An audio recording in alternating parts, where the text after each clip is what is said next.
नमस्कार। आउटलाइन मिडियाको रेडियो कार्यक्रम हाम्रो संसदमा तपाईलाई हार्दिक स्वागत छ। म सम्झना पौडेल अनि म बोमलाल गिरी। नीति निर्माणदेखि कार्यान्वयनसम्म र विज्ञ विचारदेखि आम सरोकारका विषयसम्म संसदीय अभ्यास सम्बन्धी खुल्ला बहस हुने रेडियो कार्यक्रम हो हाम्रो संसद। संयुक्त राष्ट्रसङ्घीय विकास कार्यक्रम UNDP नेपालको संसद सहयोग परियोजनासँगको सहकार्यमा आउटलाइन मिडियाले काठमाडौँमा तयार पारेको यो कार्यक्रम हाम्रो संसद नेपाल FM नेटवर्क मार्फत देशभरका विभिन्न FM का साथै आउटलाइन मिडियाको फेसबुक पेज, युट्युब च्यानल र outline.com.np मार्फत कुनै पनि ठाउँबाट सुन्न सक्नुहुन्छ। आजको कार्यक्रममा कानून निर्माण गर्ने राष्ट्रिय सभाको विधायन व्यवस्थापन समितिको भूमिका र यसले पछिल्लो 3 वर्षमा गरेको कामको प्रभावकारिताका बारेमा चर्चा गर्नेछौँ। प्रतिनिधि सभाका 12 र राष्ट्रिय सभाका 6 वटा समिति मध्ये राष्ट्रिय सभाको विधायन व्यवस्थापन समिति एक हो। सरकारलाई संसदप्रति उत्तरदायी र जवाफदेही बनाउन सरकारबाट भए गरेका काम कारबाहीको अनुगमन र मूल्याङ्कन गरी आवश्यक निर्देशन वा राय सल्लाह दिन विधायन व्यवस्थापन समिति गठन गरिएको हो। यो समितिले राष्ट्रिय सभामा प्राप्त विधेयकमाथि छलफल तथा विधेयक व्यवस्थापन र ऐन कार्यान्वयन मापन तथा अध्ययन र अनुसन्धान गर्छ। यसका लागि अहिलेसम्म कति विधेयक पेश भए, कति टुङ्गोमा पुगे, समितिले सोचे अनुसार काम गर्न सक्यो कि सकेन भन्ने बारेमा आजको कार्यक्रम केन्द्रित छ। सबैभन्दा पहिले समितिले गरेका काम कारबाही समेटेर तयार पारेको एक रिपोर्ट सहकर्मी रघुनाथ बजगाईबाट। विधायन व्यवस्थापन समिति राष्ट्रिय सभाबाट कानून बनाउने समिति हो। यसका अलावा समितिले अरू के काम गरिरहेको छ त? समिति सदस्य बिमला राई पौड्याल। राष्ट्रिय सभाको विधायन व्यवस्थापन समितिको चाहिँ 2-3 वटा महत्त्वपूर्ण भूमिकाहरू यसले निर्वाह गरेको छ। पहिलो चाहिँ के छ भनेदेखि यसले एकदम धेरै जुनसुकै विधेयकमा पनि छलफल गर्दाखेरि धेरै खालका सरोकारवालाहरू त्यो विधेयकका प्रावधानहरूसँग छलफल गरेर त्यसपछि सकेसम्म सर्वसम्मत रूपमा विधेयकलाई पास गर्ने गरेको छ। अर्को चाहिँ अब यो विधायन व्यवस्थापन समितिले विधेयक बनाउने मात्रै काम गर्दैन। हामीले चाहिँ अहिले यो उत्तर विधायकी परीक्षण, कानूनको परीक्षण गर्ने काम पनि हामीले सुरु गरेका छौँ। राष्ट्रिय सभामा पछिल्लो 3.5 वर्षमा विभिन्न 42 वटा विधेयक दर्ता भएको थियो। त्यसमध्ये 40 वटा विधेयकको प्रतिवेदन समितिले मूल हाउसमा पेश गरिसकेको छ। प्रतिनिधि सभाबाट आएका विभिन्न विधेयकहरूलाई विधायन व्यवस्थापन समितिले दफावार छलफल गरेर फर्काएको छ। कानून निर्माणका क्रममा स्वार्थ समूह कतिको हावी हुन्छन्? संविधान, लोकतन्त्र प्रतिकूल, मौलिक हकलाई उल्लङ्घन गर्ने मनसायका साथ विषयहरू विधेयकमा आउँछन् कि आउँदैनन्? यो प्रश्नमा समिति सदस्य प्रकाश पन्थको जवाब छ। स्वार्थ जोडिएका कानूनहरू पनि संसदमा आए। अब देशमा हेऱ्यो भने संविधानका स्पिडभन्दा फरक पाइन्छ तरिकाले अब यो मानव अधिकार सदस्यले संसारले मिडियालाई कन्ट्रोल गर्ने खालको आम यो मौलिक हकलाई अलिकति हस्तक्षेप गर्ने खालको तरिकाले कतिपय यो भूमि सम्बन्धी विधेयकहरू, यो नेपाल ट्रस्टका विधेयकहरू, तिनीहरू चाहिँ स्वार्थसहित लिएर आएका विधेयकहरू थिए। प्रतिनिधि सभा विधेयकमाथि दफावार छलफल गर्नका लागि विभिन्न 10 वटा विषयगत समिति छन्, तर राष्ट्रिय सभामा एउटै छ। यस हिसाबले राष्ट्रिय सभाको विधायन व्यवस्थापन समितिलाई कार्यबोझ बढ्ता छ, तर कार्यबोझ अनुसारको साधन स्रोत, जनशक्ति र भौतिक संरचनाको अभाव छ। प्रतिनिधि सभामा सबै समितिले अलग अलग आफू मन्त्रालय अन्तर्गत विधेयक हेर्छ भने राष्ट्रिय सभामा विधायन समितिले मात्रै विधेयक हेर्छ। त्यो हिसाबले विधायन समितिलाई बोझ बढेको कुरा छ। यसका बावजुद विधायन व्यवस्थापन समितिले कोरोना भाइरसको महामारी र 2 पटक भएको प्रतिनिधि सभा विघटनको मार पनि खेप्यो। यही कारण अपेक्षित काम गर्न नपाएको बताउनुहुन्छ समिति सदस्य अनिता देवकोटा। प्रतिनिधि सभा विघटन हुँदै गर्दाखेरि जुन कतिपय विधेयकहरू विधायन समितिमा आउनु पर्ने विधेयकहरू समयमा आउन सकेनन्, त्यसले अप्ठ्यारो भयो।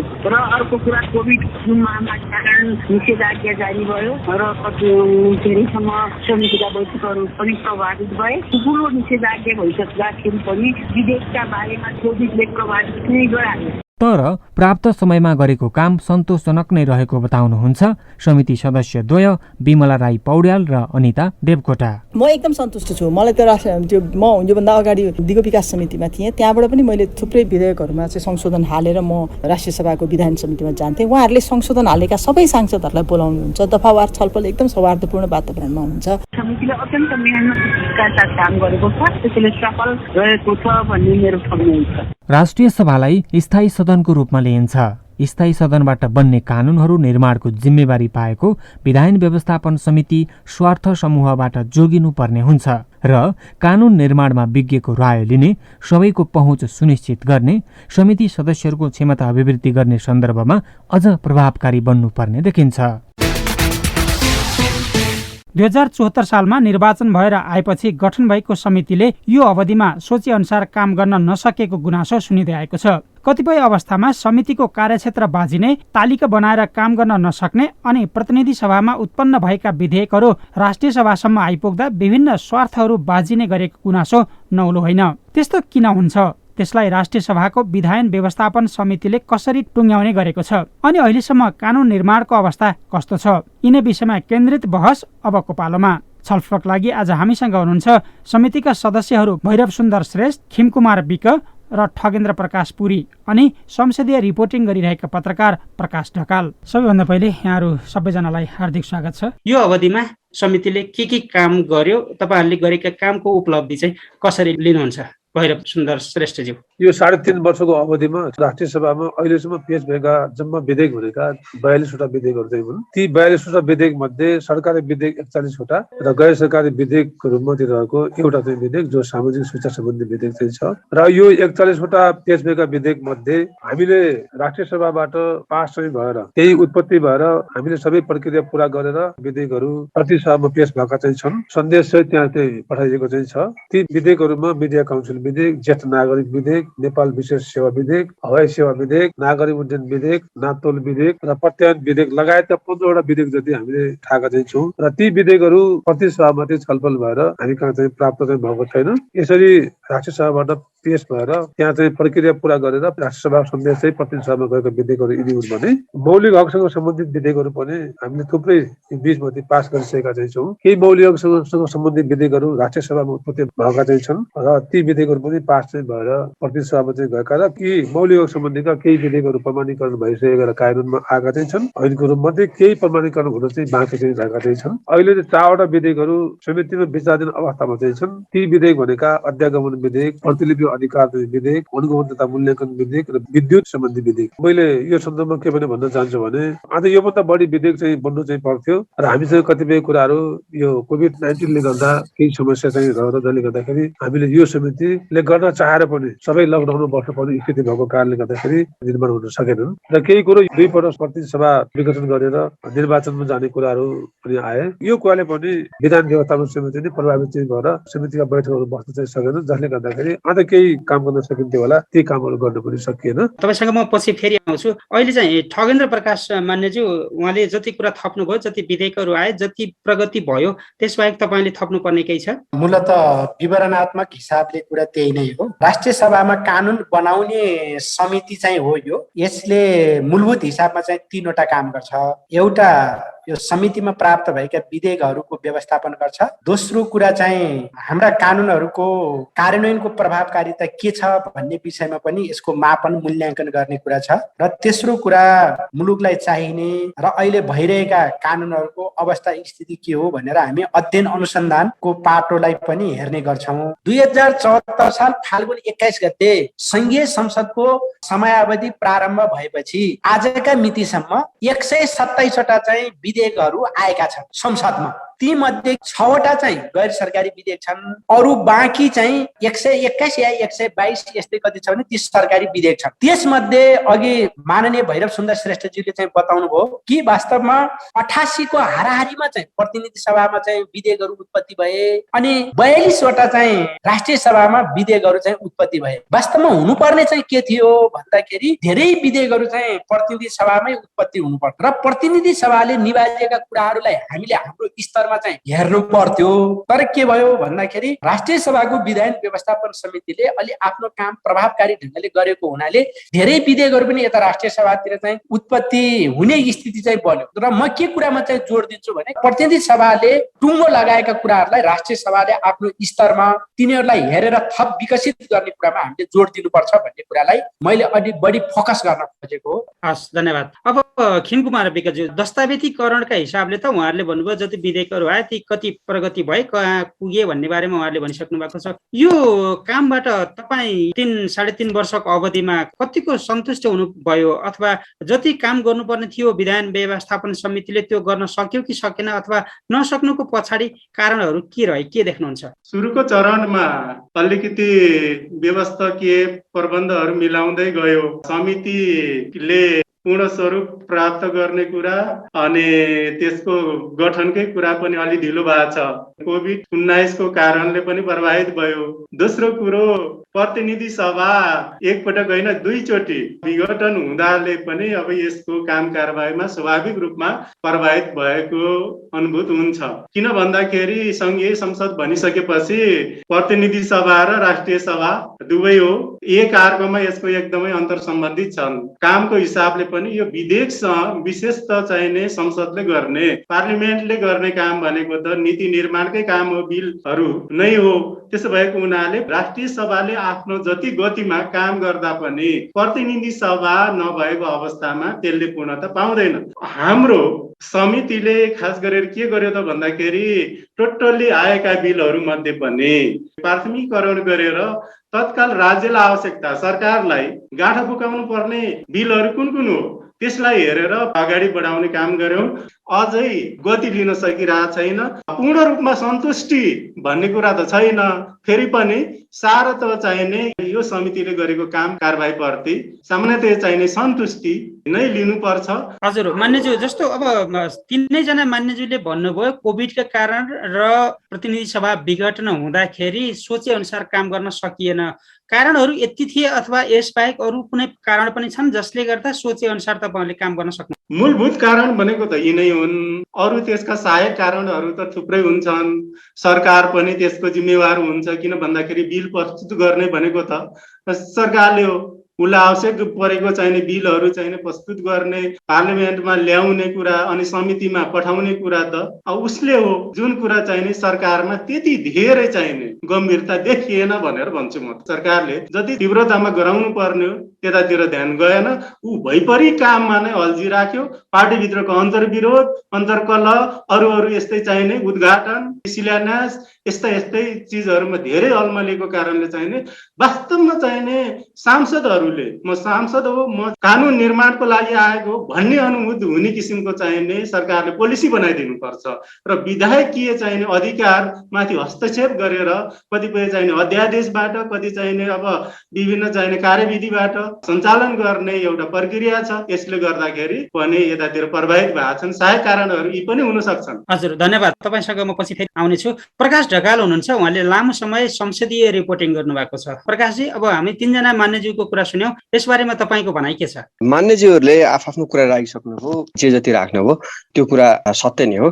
त्यसमा चाहिँ अहिले पछिल्लो समय जुन मान्यज्यूले राख्नुभयो त्यसमा चाहिँ अर्को संसदमा सन्तुष्ट हुन नसक्नु वा अझ प्रभावकारी हुन नसक्नुमा अर्को मुख्य कारण चाहिँ हामी कार्यतालिका अनुसार चल्दैनौँ। त्यो नचल्दा पनि जे जति परिणाम दिनु पर्थ्यो संसदीय समितिले अर्थात् विधान व्यवस्थापन समिति त्यो दिन नसकेको हो कि कुन समयमा के गर्ने, कसरी गर्ने भन्ने खालको ठोस कार्यतालिका, निर्दिष्ट कार्यतालिका चाहिँ यो समिति मात्र होइन, हाम्रा सिङ्गो संसद र संसदीय अरू समितिहरूले पनि बनाएको पाइँदैन। त्यसले गर्दाखेरि चाहिँ कुन कुरालाई प्राथमिकता राख्ने, कुन कुरालाई प्राथमिकता नराख्ने भन्ने कुरामा चाहिँ समितिहरूले चाहिँ प्रभावकारी ढङ्गले काम गर्न नसकेको जस्तो देखिन्छ। व्यवस्थापकीय कमजोरीहरू पनि एकातिर भए, कार्यान्वयनको प्रभावकारिता पनि यो समितिभित्र पर्ने विषय थियो। त्यो चाहिँ तपाईँले त्यहाँ बसेर रिपोर्टिङ गर्दाखेरि अथवा जति कानुनहरू निर्माण गर्नुपर्ने थियो त्यो अनुसार हुन सकेको देख्नुहुन्छ कि हुँदैन? यसलाई चाहिँ म अलिकति फुटाराले मसिनो गरी हेर्न चाहन्छु। जस्तै विधान व्यवस्थापन समितिले अहिले मान्यज्यूले पनि भन्नुभयो, देखेर बुदागत रूपमा हेर्दा 2वटा र यसको प्रकृति, कामको प्रकृतिले हेर्दा चाहिँ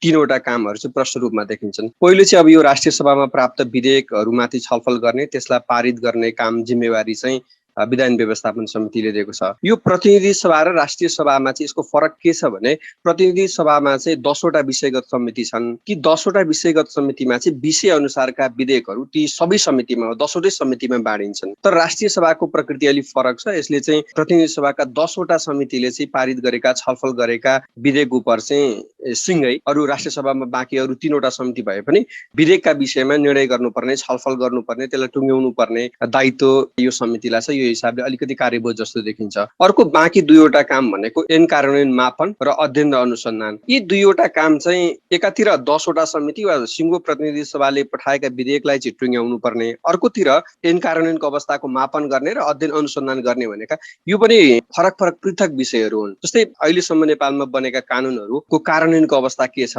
कसरी कार्यान्वयन भइरहेको छ, संशोधन कहाँ गर्नुपर्ने स्थिति छ, कानुनमा देखिएका दोहोरोपनाहरू कस्ता छन् भन्ने विषयमा यो समितिले अध्ययन गर्नुपर्ने देखिन्छ भने अर्कोतिर चाहिँ कानुनका बारेमा अध्ययन अनुसन्धान गर्ने कस्ता खालका कानुनहरू चाहिँ हामीलाई आवश्यक पर्छ भन्ने कुरा पनि यसले देखिन्छ। यो समितिको कार्य प्रकृति हेर्दा चाहिँ यो निकै ठुलो र कम्तीमा पनि 3वटा समितिले गर्नुपर्ने जस्तो काम देखिन्छ। त्यहाँदेखि कार्यान्वयन मापनको स्थितिमा चाहिँ राष्ट्रिय सभाकै अर्को प्रत्यायोजित व्यवस्थापन समिति छ, त्यसले प्रत्यायोजनको बारेमा डेलिगेटेड राइट्सको बारेमा मात्रै अध्ययन गर्छ। तर यो समितिले चाहिँ सिङ्गो नेपाल राज्यले बनाएको कानुनको ओभरअल रिभ्यू गर्ने दायित्व पाएको छ, तर त्यसलाई बोक्न सक्ने, त्यो काम गर्न सक्ने सामर्थ्य चाहिँ यो समितिले राख्दैन कि जस्तो लाग्छ। कामका हिसाबले, प्रकृतिका हिसाबले, कानुनका दृष्टिकोणका हिसाबले अत्यन्तै महत्त्वपूर्ण, तर यसलाई जुन जिम्मेवारी दिएको छ त्यो चाहिँ काम गर्न नसक्ने हो कि यसलाई अझै फुटाउनु पर्ने, अझै यसभित्र पनि अलिकति व्यवस्थित गर्नुपर्ने हो कि जस्तो देखिन्छ। बोमलालजी। मान्य भैरवज्यू, 2064 देखि 74 सम्म हामीले राष्ट्रिय सभा बिना पनि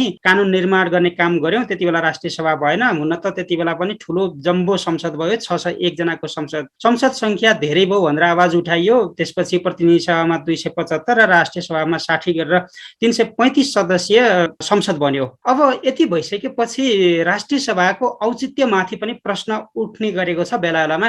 त्यो औचित्य पुष्टि हुन सक्यो कि सकेन? पहिले चाहिँ अब राष्ट्रिय सभाको परिकल्पना गरिएको चाहिँ थिएन, त्यसले गर्दाखेरि 601 सदस्य प्रतिनिधि सभा रहे पनि, व्यवस्थापिका रहे पनि त्यहाँ मात्रै कानुन निर्माण चाहिँ अगाडि चाहिँ बढ्यो र पछि चाहिँ संविधान बनिसकेपछि राष्ट्रिय सभाको पनि आवश्यकता महसुस गरेर राष्ट्रिय सभा चाहिँ राखियो। मलाई लाग्छ राष्ट्रिय सभा यो 2 संसदात्मक व्यवस्था चाहिँ भइसकेपछि राष्ट्रिय सभाको औचित्य पुष्टि भएको छ। यसले गर्ने कामहरू पनि छोटो समयमा 3.5 वर्षमा करिब 6-7 महिना त हाम्रो यस्तै द्वन्द विवादमा चाहिँ हामी चाहिँ हल्झ्यौँ र त्यसमा पनि अर्को चाहिँ अब यो कोभिड-19 कारणले गर्दाखेरि करिब हामी 1.5 वर्ष यो चाहिँ राष्ट्रिय सभा मात्र होइन समग्र देश नै विश्व नै प्रभावित भएको अवस्थामा हामी पनि त्यसको प्रभावित बन्न चाहिँ पुग्यौँ। वास्तवमा चाहिँ राष्ट्रिय सभा चाहिँ प्रतिनिधि सभाबाट ल्याएका विधेयक मात्रै आफैमा पूर्ण हुन्छन् भन्ने कुरा चाहिँ हुँदैन। कतिपय कुराहरू हामीले चाहिँ कमजोरी भएका ठाउँमा यी ठाउँमा कमजोरी भएका छन् भनेर पनि सच्याएर पठाएका पनि छौँ। अब यसो हेर्दाखेरि जस्तो 127 वटा विधेयक आए भने 42 वटा विधेयक राष्ट्रिय सभामा आएका छन्। प्रतिनिधि सभामा के कस्ता कमजोरीहरू हुँदो रहेछन्, के कस्ता लुप होलहरू हुँदो रहेछन्, तपाईँले केही पहिचान गर्नुभयो, पत्ता लगाउनु भयो? त्यस्ता केही कुराहरू अब जस्तो भाषागत कुराहरू सन्दर्भमध्ये केही चाहिँ अब यो जहाँ चाहिँ अलिकति द्वन्द सजायका कुराहरूमध्ये केही अलिकति कमजोरी त नभनौँ, ती कुराहरू राख्दा कति चाहिँ प्रयोगकारी हुन्छ कति हुँदैन भन्ने सवालमध्ये, केही चाहिँ मूल्य निर्धारण गर्ने सवालमध्ये, दण्ड सजाय गर्ने सवालमध्ये त्यस्ता केही कुराहरू चाहिँ त्रुटि चाहिँ भएका चाहिँ छन्। खिमकुमार विकज्यू, प्रतिनिधि सभामा के हुन्छ भन्दाखेरि धेरै किसिमले जनतासँगबाट डाइरेक्ट टच भएर आएको हुनाले त्यहाँबाट केही चाहिने स्वार्थहरू सहित चाहिने आउने गर्छ। स्वार्थहरू पनि हुन्छन्। जस्तै मैले यहाँ एउटा उदाहरण पेश गरौँ, जस्तै हामीले भूमि सम्बन्धी 8औं संशोधन ल्याउँदाखेरि जुन राज्यलाई आवश्यकै थिएन, चित्त बुझेकै थिएन, तर पनि हामी पारित गर्न पर्यो नि त। त्यसले के गर्यो त भन्दा बिचौलिया दलालहरूलाई त्यसले चाहिने महत्त्व दिएको छ, जग्गा व्यापारीहरूलाई चाहिने टेवा हुने किसिमले चाहिने आएको छ। यसले के गर्छ त भन्दाखेरि राज्यलाई नोक्सानी हुन्छ। यस्ता स्वार्थ चिजहरूलाई पनि रोक्नको लागि यो निष्पक्ष एकदम चाहिने बौद्धिक व्यक्तिहरू, अझै भनौँ चाहिने राजनीति भन्दा अझै चाहिने पार्टी भन्दा अलि पृथकै त नभनौँ पार्टी सिस्टममा, तर अलि फरक दृष्टिकोण राखेर चाहिने बहस छलफल बौद्धिकताबाट गर्छन्, विश्लेषण गर्छन् भन्ने हिसाबले चाहिने पनि यो राष्ट्रिय सभा आवश्यक छ। ठगेन्द्र प्रकाश मान्यज्यू, खिमकुमारज्यूले एउटा प्रश्न उठाउनु भएको छ। अब धेरैजसो विधेयकहरू प्रतिनिधि सभामा उत्पत्ति हुँदाखेरि प्रतिनिधि सभाका मान्यज्यूहरू चाहिँ सिधै जनतासँग सम्बन्धित हुने अथवा सम्पर्कमा हुने भएको हुनाले केही स्वार्थहरू जोडिएर पनि आउँदो रहेछन् भन्ने उहाँले कुरा उठाउनु भएको छ। तपाईँलाई लाग्छ त्यस्तो छन्, आएका छन् त्यसरी? हो, त्यो कुरा निश्चय पनि। मूलत के हुन्छ भन्दाखेरि अब जनप्रतिनिधिले जनताका स्वार्थलाई भोग्नु नै पर्ने हुन्छ, तर चाहिँ कुनै व्यक्तिका कुनै समूहका जुन स्वार्थले मुलुकको त्यो राज्य कोषलाई चौपट बनाउँछ, जुन स्वार्थले चाहिँ अशान्ति, असुरक्षा, अराजकता, व्यथिति अपनाउँछ, त्यस्ता स्वार्थ चाहिँ बोक्नु हुँदैन। अब एकैछिन खिमकुमारज्यूतिर जान चाहन्छु। तपाईँहरूले प्राथमिकीकरण गर्नुहुन्न अथवा जुन कार्यतालिका बनाउनु पर्ने हो त्यो कार्यतालिका अनुसार प्राथमिकीकरण गरेर गएको भए अझै राम्रो हुन्थ्यो भनेर अघि प्रकाशजीले कुरा राख्नु भएको थियो। यसबारेमा तपाईँको भनाइ के छ? हाम्रो समितिले विशेषतः चाहिने कामको चाप सबै किसिमको आवश्यकतालाई हेरेर प्राथमिकीकरण गरेकै छ। अब त्यसमा पनि सबै कुराहरू बन्न सकेका छैन, त्यसलाई केही स्वीकार्य पक्षहरू छ। यो कार्यतालिका के छ भन्नुहुन्छ भने एउटा समिति समितिले मात्रै आफ्नो कार्यतालिका चाहिँ बनाएर हुँदैन, किनभने संसदका कामहरू सरकारसँग पनि जोडिएका छन्। मूलभूत हिसाबमा चाहिँ कार्यतालिकाको खाँचो छ। कार्यतालिका नभएका हुनाले हामीले जति काम प्रभावकारी गर्नु पर्थ्यो र जुन समयावधिमा हामीले ती कामहरू गर्नु पर्थ्यो त्यो गर्न नसकिरहेको स्थिति हो। यो प्रकाशजीले उठाएको चाहिँ सवाल असाध्यै महत्त्वपूर्ण छ। यो कार्यतालिका के गर्नुपर्छ भने सबभन्दा पहिला सरकारले आफ्नो कार्यतालिका बनाउनु पर्छ। मैले के विधेयकहरू चाहिँ संसदमा लैजान्छु भन्ने कुरा उसले चाहिँ वार्षिक कार्यतालिका बनाउन एकदम जरुरी छ। जतिखेर जे पायो त्यो गरेर चाहिँ अब हामी देश चाहिँ सही ढङ्गले अगाडि बढाउन सक्दैनौँ। अनि तदनुरूपको कार्यतालिका संघीय संसदले बनाउनु पर्छ र संघीय संसदले कार्यतालिका बनाएपछि कुन कुन विषयहरू चाहिँ कुन कुन समितिमा आउँदैछन् भनेर त्यो समितिले त्यो अनुसारले कार्यतालिका बनाइयो भने कार्य सम्पादन राम्रो हुन सक्छ। अब यो समितिलाई थप प्रभावकारी बनाउनको लागि तपाईँको तर्फबाट चाल्ने प्रतिबद्धता चाहिँ के हुन्छ? यो समितिमा रहने कार्यकाल पनि मेरो 4-5 महिनै छ।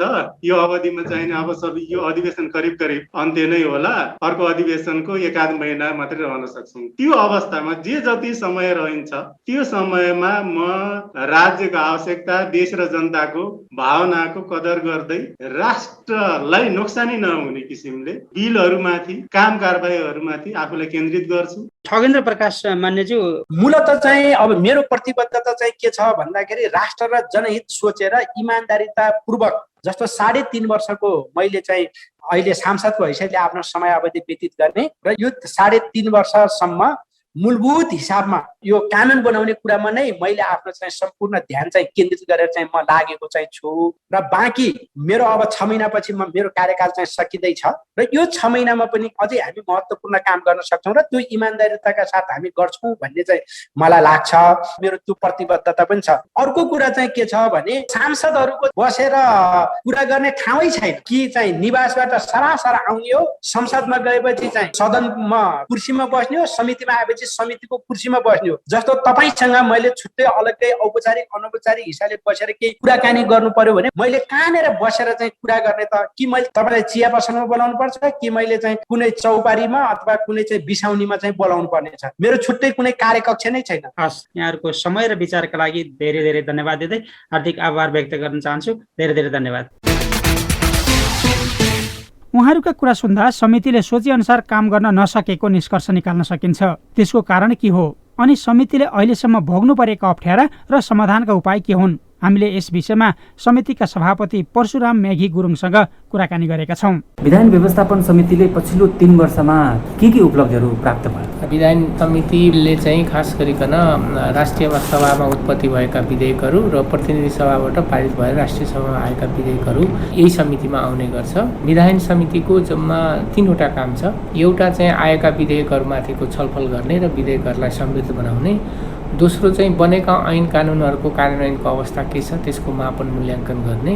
तेस्रो चाहिँ समसामयिक अवस्थामा संविधान अनुकूल जनताको चाहना अनुरूप अन्य नयाँ कानुनहरू के कस्ता कानुनहरू चाहिँ निर्माण गर्नुपर्छ भन्ने अध्ययन अनुसन्धान गर्ने। यो 3टै क्षेत्रमा हामीले सेड्युल बनाएरै काम गर्ने गरेका छौँ। हामी सामान्यतः हप्ताको शुक्रबारको दिन खास गरिकन यो कानुनको मापन मूल्याङ्कन र कानुनको अध्ययन अनुसन्धान सम्बन्धी कामलाई प्राथमिकता दिन्छौँ।